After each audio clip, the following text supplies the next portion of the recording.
আসসালামু আলাইকুম, welcome back power process electrical engineering tech. So এই ভিডিওতে আমরা একটি কন্ট্রোল সার্কিট তৈরি করব 3 ফেজ মোটরের জন্য, এবং সেখানে একটি ল্যাম্প থাকবে যেটির মাধ্যমে ওভারলোড কারেন্ট প্রোটেকশনের জন্য ইন্ডিকেট করবে।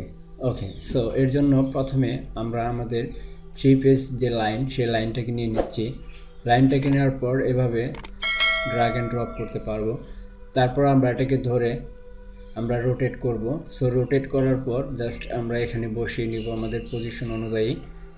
অ্যান্ড তারপর লাগবে আমাদের সার্কিট ব্রেকার। যেহেতু 3 ফেজ পাওয়ার, এই পাওয়ারকে কন্ট্রোল করার জন্য অবশ্যই আমাদের একটি সার্কিট ব্রেকারের প্রয়োজন হবে।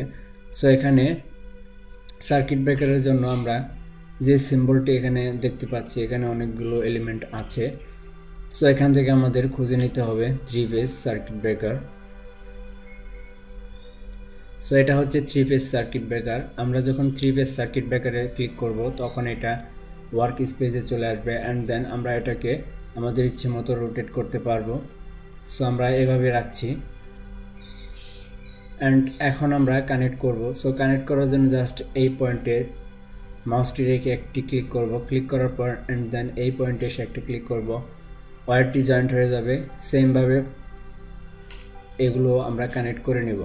ওকে, সো আমাদের এটি কানেক্ট হয়ে গেল। এবার আমাদের লাগবে হচ্ছে মোটরটি চলার জন্য অবশ্যই আমাদের একটি ম্যাগনেটিক কন্ট্যাক্টের প্রয়োজন হবে। যেহেতু আমরা একটি 3 ফেজ যেখানে ভোল্টেজ বেশি এবং কারেন্ট বেশি থাকবে, তাই আমরা এখানে হাত দ্বারা বা সরাসরি কোনো কিছু করতে পারবো না। আমরা একটি কন্ট্রোল সার্কিটের মাধ্যমে এটিকে কন্ট্রোল করব। সো আমরা সেমভাবে এই কানেকশনগুলো করে নেব। খুব ইজিতে সিমুলেটরের মাধ্যমে এই সিমুলেটরগুলো করতে পারবেন। সো এর জন্য আপনাকে সিমুলেটর অ্যাপ্লিকেশনটি ডাউনলোড করে নিতে হবে। যদি আপনি আপনার পিসি থেকে করতে চান তাহলে পিসিতে ডাউনলোড করবেন, অ্যান্ড দেন আপনি যদি চান আপনার অ্যান্ড্রয়েড ফোন থেকে করার জন্য সেক্ষেত্রেও আপনি করতে পারেন। অ্যান্ড তারপর আমাদের ম্যাগনেটিক কন্ট্যাক্ট এখানে কানেক্ট হয়ে গেল। সো এরপর আমাদের মোটর লাগবে। যেহেতু আমরা কোন মোটরটি চালাতে চাচ্ছি, যেহেতু আমরা 3 ফেজ মোটরটি রান করব, সো 3 ফেজ মোটর রান করার জন্য অবশ্যই আপনাকে 3 ফেজ মোটরটি নিতে হবে। সো এর আগেও আমি দেখিয়েছি কিভাবে 3 ফেজ মোটর কানেকশন করতে হয়, এবং আমি এই ভিডিওতে দেখাবো ইন্ডিকেটর ল্যাম্প এবং ওভারলোড রিলের যে কাজ সেটি। ওকে, সো ওভারলোড রিলে মূলত কিভাবে কাজ করে। সো আমরা যদি এখানে সরাসরি কানেক্ট করে দিই, যখন এইখান দিয়ে একটি হাই পাওয়ার আমাদের মোটরে আসে, তখন এখানে কোনো একটি সময় একটি নির্দিষ্ট মাত্রায় কারেন্ট আসার সময় কোনো কারণে কারেন্টের মাত্রা বেড়ে যেতে পারে। সো এর ফলে আপনার মোটর পুড়ে যেতে পারে। সো এর জন্য আমাদের এখানে একটি প্রোটেকশন ইউজ করতে হবে, overload relay protection. So overload relay প্রোটেকশনটা হচ্ছে একটি নির্দিষ্ট রেঞ্জের কারেন্ট যেখানে সেট করা যায়, এবং নির্দিষ্ট রেঞ্জের কারেন্ট সেট করার পর সেই তার থেকে অতিরিক্ত কারেন্ট যদি এখানে আসে, সেক্ষেত্রে অটোমেটিকলি আপনার মোটরকে বন্ধ করে দেবে, যার ফলে আপনার মোটর বিপজ্জনক বা কোনো একটি পুড়ে যাওয়ার হাত থেকে এটি রক্ষা পায়, যার ফলে এই ওভারলোড রিলে প্রোটেকশন ইউজ করা হয়। সো এটি হচ্ছে কাঙ্ক্ষিত ওভারলোড রিলে প্রোটেকশন। সো এই রিলে প্রোটেকশনের মাধ্যমে মূলত 3 ফেজ মোটর কিংবা ইন্ডাকশন, এক কথায় বলতে গেলে ইন্ডাকশন মোটর প্রোটেকশনের জন্য এই ওভারলোড রিলেটি ব্যবহার করা হয়। তারপর আমরা আমাদের ওভারলোড রিলে যেহেতু এখানে কন্ট্রোল লাগিয়েছি, সো ওভারলোড রিলে লাগানোর পর আমাদের এই পাওয়ার সার্কিটটাকে কন্ট্রোল করার জন্য একটা কন্ট্রোল সার্কিটের প্রয়োজন হবে। সো এর আগেও আমি দেখিয়েছি কীভাবে কন্ট্রোল সার্কিট তৈরি করতে হয়। সো সেই ভিডিওগুলো ডিসক্রিপশনে পেয়ে যাবেন, অ্যান্ড আমি ইন্ড স্ক্রিনেও দিয়ে দেব। তারপর আমাদের কন্ট্রোল সার্কিট তৈরি করার জন্য অবশ্যই আমাদের একটি পাওয়ারের প্রয়োজন হবে। সো আমরা এখান থেকে লাইন 1 এই পাওয়ারটি নিয়ে নিলাম। এই লাইন 1 মানে হচ্ছে আপনার একটি ফেজ, অ্যান্ড আমাদের একটি নিউট্রালের প্রয়োজন হবে। আমরা এখান থেকে নিউট্রাল নিয়ে নিলাম। সো আমরা এটাকে রোটেট করে নিচ্ছি আমাদের কাজের সুবিধার্থে। আমরা এই টার্মিনালগুলো যেভাবে ইচ্ছে সেভাবে রোটেট করতে পারবো, অ্যান্ড দেন এগুলোকে কানেক্ট করব।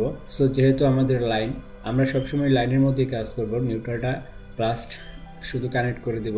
সো এর জন্য এখন আমাদের যা প্রয়োজন হবে একটি সার্কিট ব্রেকার, অর্থাৎ সিঙ্গেল ফেজ। যেহেতু আমরা এখানে একটি সিঙ্গেল লাইন নিয়ে একটি কন্ট্রোল সার্কিট তৈরি করব, তাই আমাদের এখন একটি সিঙ্গেল সার্কিট ব্রেকারের প্রয়োজন হবে। সো এখানে দেখতে পাচ্ছেন single phase circuit breaker. So single phase circuit ব্রেকারটি আমরা এখানে কানেক্ট করে দেব। এই পয়েন্টে রেখে জাস্ট এই পয়েন্টে চাপ দিলে আপনার ওয়্যারটা কানেক্ট হয়ে যাবে। সো এখন আমাদের সার্কিট ব্রেকার কানেকশন হয়ে গেল। অ্যান্ড দেন এখন আমাদের যে সুইচগুলোর মাধ্যমে আমরা আমাদের পাওয়ার সার্কিটকে কন্ট্রোল করব, তার জন্য অবশ্যই আমাদের এখানে পুশ সুইচের দরকার হবে। সো যেহেতু পুশ সুইচের দরকার, এটা পুশ অফ সুইচ, সো আমরা এখানে একটা পুশ অফ সুইচ নিয়ে নিব। তারপর আমরা এটাকে রোটেট করে নিলাম। রোটেট করার পর আমরা এখানে কানেকশন করে দিব। সো ওকে, আমাদের কানেকশন হয়ে গেল।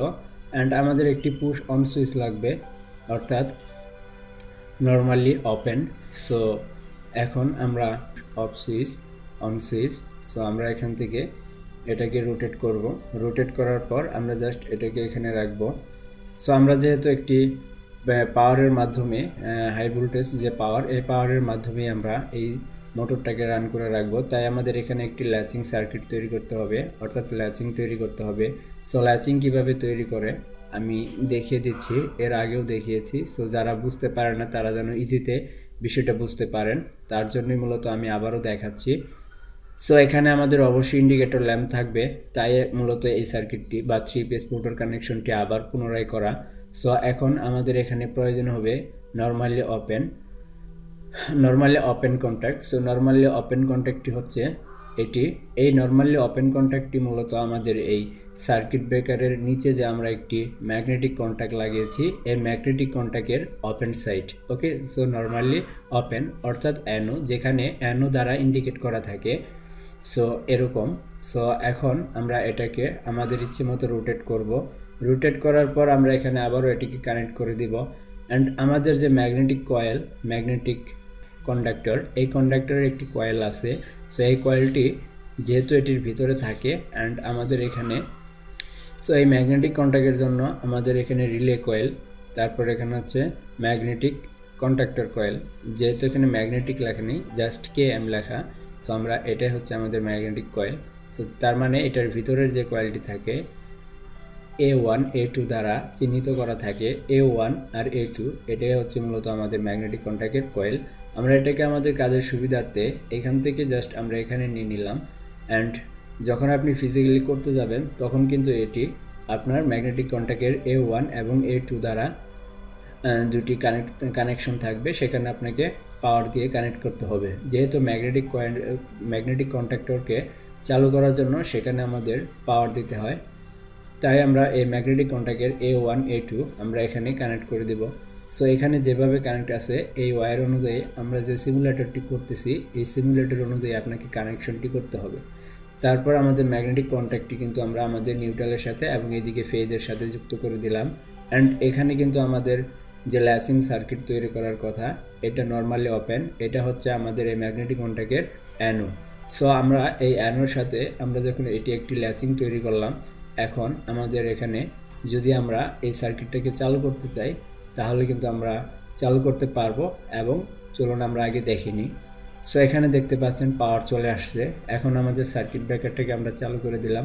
এখানেও আমরা আমাদের সার্কিট ব্রেকার চালু করে দিলাম। চালু করার পর এখন আমরা জাস্ট এটাকে চাপ দিয়ে এটাকে চালু করব, কিন্তু এটা দেখতে পাচ্ছেন ছেড়ে দিচ্ছে। এর কারণ কি? এর কারণ হচ্ছে আমাদের এখানে ইন্ডিকেট করা হয়নি এখনও। সো আমরা এখানে ইন্ডিকেট করব। সো ইন্ডিকেট করার জন্য জাস্ট আমাদের এই যে magnetic coil and magnetic contact, এটাকে আমাদের কমেন্টের মাধ্যমে বুঝিয়ে দিতে হবে। সো এই ভার্চুয়াল এখানে ক্লিক করবেন, এই ট্যাগে ক্লিক করতে হবে। ট্যাগে ক্লিক করার পর এখানে দেখতে পাচ্ছেন কে, তার মানে আমাদের এই ম্যাগনেটিক কন্ট্যাক্টের আন্ডারে এই কয়েলটি পড়লো। অ্যান্ড এটি কিন্তু এই ম্যাগনেটিক কন্ট্যাক্টের আন্ডারে। ওকে, সো দেখতে পাচ্ছেন এখানে KM1 সো এর সাথে কানেক্ট হলো। এখন যদি আমরা এটাকে স্টার্ট করি অ্যান্ড দেন পাওয়ার সার্কিট চালু করে দিলাম লাইক সার্কিট ব্রেকার, তারপর যদি আমরা এখানে পুশ করি তাহলে দেখতে পাচ্ছেন এটা কিন্তু এখনও ছেড়ে দিচ্ছে। তার মানে এখানে KM1, এখানে হচ্ছে K। আমাদের কমেন্টটি সঠিকভাবে হয়নি, সো আমাদের কমেন্ট আবারও এখানে অ্যাড করে দিতে হবে নাম্বার অফ 1। সো এটা দেখতে পাচ্ছেন 1 number. And tag K1 KM এর সাথে কানেক্ট করে দিলাম, তার মানে এটা হচ্ছে KM1 সেম। ওকে, সো এখন আমরা যদি প্লেতে ক্লিক করি তাহলে আমাদের পাওয়ার সার্কিট অর্থাৎ সার্কিট ব্রেকার চালু করে দিলাম। এখন যদি আমরা এখানে চাপ দিই, তারপর দেখতে পাচ্ছেন এটা কিন্তু আমাদের এই ম্যাগনেটিক কন্ট্যাক্টের ভিতর দিয়ে যে পাওয়ারটি যাচ্ছে সেই পাওয়ারের মাধ্যমে নর্মালি অ্যানোটা এনসি হয়ে যাচ্ছে, যার ফলে এখানে একটি লেসিং সার্কিট তৈরি হচ্ছে এবং সে নিজেই নিজেকে পাওয়ার দিয়ে ধরে রাখছে এবং আমাদের মোটরটি কিন্তু চলতেছে। ওকে, সো আমাদের মোটর কানেকশন কিন্তু হলো। এখন এখানে আরও একটি কাজ আছে, আমরা কিভাবে আমাদের মোটরকে ওভারলোড প্রোটেকশন দেব। সো আমাদের এই ওভারলোড প্রোটেকশনের জন্য একটি ইন্ডিকেটর ল্যাম্প সেট আপ করতে হবে। সো আমরা এখানে ল্যাম্পটি নিয়ে নিলাম। সো এই ল্যাম্পটিকে আমরা আমাদের ইচ্ছে মতো রোটেট করব। রোটেট করার পর আমরা জাস্ট এখানে রাখবো অ্যান্ড আমরা এটাকে কানেকশন করে দেব আমাদের নিউট্রালের সাথে। অ্যান্ড এটাকে কানেক্ট করব যখন আমাদের যখন আমাদের এই ওভারলোড প্রোটেকশনের জন্য। সো ওভারলোড প্রোটেকশনের এখানে F1 দেওয়া আছে, সেখানে কিন্তু H1। সো আমরা জাস্ট এইটাকে ক্লিক করব, তারপর হচ্ছে আমরা এখানে ক্লিক করব। ক্লিক করার পর আমরা এখানে জাস্ট এই লাইটের যে কালারটা এটা আমরা চেঞ্জ করে দেব। আমরা এটাকে হলুদ রাখতে পারি, যেহেতু যখন মোটর ট্রিপ করে অর্থাৎ ওভারলোড কারেন্ট চলে আসে তখন সেটাকে হলুদ বাতি দ্বারা ইন্ডিকেট করা হয়। সো আমরা এখানে আমাদের যে হলুদ ল্যাম্প, তাই আমরা এখানে হলুদ ল্যাম্পটি যুক্ত করে দিলাম। এখন এই ম্যাগনেটিক কন্ট্যাক্টের যেমন NO NC থাকে, ঠিক সেরকম ওভারলোড প্রোটেকশনেরও NO NC আছে। সো তাই আমাদের এখানে একটি নর্মালি ওপেন কন্ট্যাক্ট NO দরকার। সো আমরা এটাকে নিয়ে নিলাম NO। আমরা এটা আমাদের ইচ্ছে মতো রোটেট করব অ্যান্ড দেন আমরা এটাকে আবার কানেক্ট করে নিব। সো প্রথমে আমরা আমাদের পেজের সাথে কানেক্ট করব, তারপর আমরা এটাকে আমাদের ওভারলোড ল্যাম্পের সাথে কানেক্ট করব। যেহেতু এটা আমাদের এই ওভারলোড রিলে প্রোটেকশনের NO, তাই আমাদের ওভারলোড রিলে প্রোটেকশনের এখানে F1 লেখা আর এখানে হচ্ছে K1। এটাকে আমাদের এই ভার্চুয়ালে ক্লিক করতে হবে, ট্যাগে ক্লিক করতে হবে, তারপর আমরা আমাদের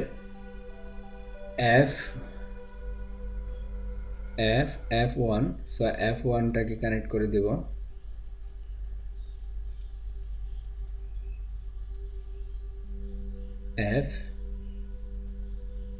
তারপর আমরা এটাকেও কানেক্ট করব ল্যাম্পকে, ল্যাম্প এখানে এটাই হবে। অ্যান্ড দেন আমরা যদি এখন প্লে করি, প্লেতে চাপ দেওয়ার পর সো দেখতে পাচ্ছেন আমরা যখন ওভারলোড রিলেতে চাপ দিচ্ছি সাথে সাথে এখানে, তার মানে এটাই এখানে বোঝাতে চাচ্ছে এখানে ওভারলোড কারেন্ট আসছে, জাস্ট আমরা এটাকে চেক করছি অ্যান্ড এখানে কিন্তু ক্লোজ হচ্ছে। অর্থাৎ ওভারলোড রিলের যে নর্মালি NO অর্থাৎ NO, এই NOটা NC পজিশনে চলে যাবে যখন এখানে ওভারলোড কারেন্ট চলে আসবে। ওকে, সো এখন আমরা এটাকে স্টপ করে নিচ্ছি। আমরা আমাদের পাওয়ার সার্কিট রান করছি, তারপর আমরা এখানে সার্কিট ব্রেকার চালু করে দিলাম। সো আমরা যদি এখন মোটরটাকে চালু করি, দেখতে পাচ্ছেন মোটরটি চলতেছে। এই অবস্থায় মনে করেন আমাদের এটি একটি মোটর 10 এম্পিয়ারের অ্যান্ড দেন এখানে ওভারলোড হিসেবে মানে ওভারলোড কারেন্ট এখানে চলে আসলো 12 এম্পিয়ার। সো 12 এম্পিয়ার যখনই চলে আসবে তখন এটা ট্রিপ করবে, সাথে সাথে আপনার এখানে হলুদ ল্যাম্প যে ইন্ডিকেটরটি আছে এটি কিন্তু জ্বলে উঠবে। অর্থাৎ এভাবেই মূলত 3 পিস মোটরের ওভারলোড রিলে প্রোটেকশন করা হয়। ওভারলোড রিলের মাধ্যমে এই মোটরটাকে সেভ করা হয় যাতে মোটরটি কোনো ধরনের বিস্ফোরক কিংবা পুড়ে না যায়, অর্থাৎ মোটরের যেন কোনো ক্ষতি না হয়। তাই এই ওভারলোড রিলে প্রোটেকশন ব্যবহার করা হয়। ওভারলোড রিলে প্রোটেকশন ব্যবহারে এই মোটরটি কোনো ধরনের দুর্ঘটনা বা কোনো সমস্যার হাত থেকে এটি বেঁচে যায়। সো এভাবে মূলত একটি 3 ফেজ মোটরকে ওভারলোড রিলে প্রোটেকশন করা হয়। সো এভাবেই এই ওভারলোড রিলে প্রোটেকশনটাকে আবার যখন আমরা রিসেট করে দেব, রিসেট করার পর পুনরায় মোটরটি চলবে, কিংবা রিসেট করার আগে আপনাকে একটি কাজ করতে হবে, মোটরটিকে স্টপ করে নিতে হবে। তারপর ওভারলোড রিলে প্রোটেকশনের এই যে এরকম একটি রিসেট বাটন থাকে যেখানে আপনি চাপ দিয়ে সিস্টেমটাকে রিসেট করে নেবেন। রিসেট করার পর পুনরায় যদি আমরা আবার মোটরটিকে রান করি, মোটরটি চলতে থাকবে। এইভাবে মূলত একটি মোটরকে প্রোটেক্ট করা হয়। সো এটার যে সিমুলেটর, এটা আমরা আমাদের এই সিমুরিলে অ্যাপ্লিকেশনের মাধ্যমে দেখতে পারলাম এই সিমুলেটরটি কিভাবে আপনি ওভারলোড রিলে প্রোটেকশনের মাধ্যমে আপনার মোটরকে প্রোটেক্ট করবেন।